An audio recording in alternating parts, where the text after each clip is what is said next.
These are French toasts. They only take a few minutes to make, and there is probably a million different ways to making these, and this is one of them. I'm gonna start by taking a plate and breaking an egg in it. Then I will add around half a deciliter of milk.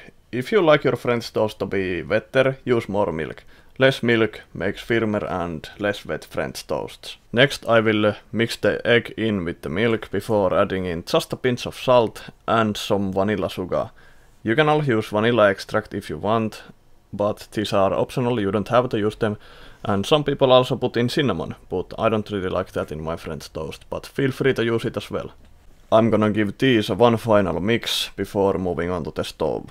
I will take my non-stick pan, turn the heat all the way up and throw in just a little bit of butter and wait for this to melt.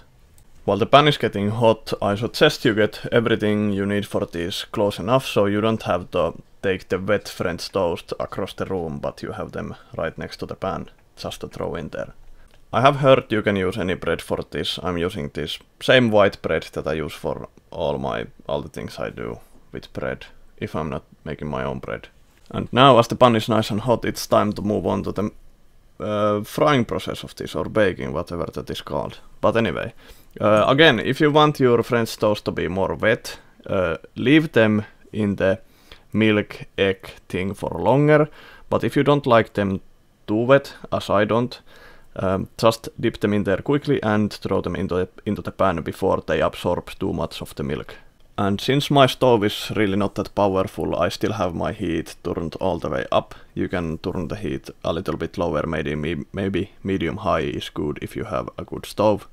But yeah, these really don't take long, maybe 1 minute or 30 seconds aside. You can check how it looks, and when it's brown enough for you, you can just flip them and do the other side as well. These are still not brown enough for me, so I'm gonna flip them again in just a while to get some more color on this side as well. Just a few more seconds and these are pretty much done. There is still enough milk and eggs for another batch, but I'm gonna film this one first and make the second after that. And now I'm gonna turn the heat all the way down and move on to the table to add in the toppings.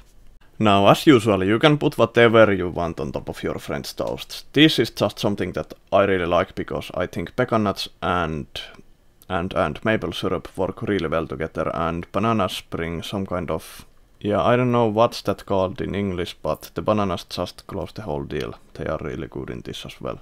Whipped cream can also work really well, but that can be a lot of work to do if you don't have that thing that just spits out whipped cream. But yeah, anyway, these are really easy to make and you don't have to follow this exact way I made these. French toast can be done a million different ways, and the toppings can also be very different for you than they are for me. To use some fresh berries can also work really well. But yeah, if you like this video, consider giving it a like and subscribing to my channel for more. Thanks for watching.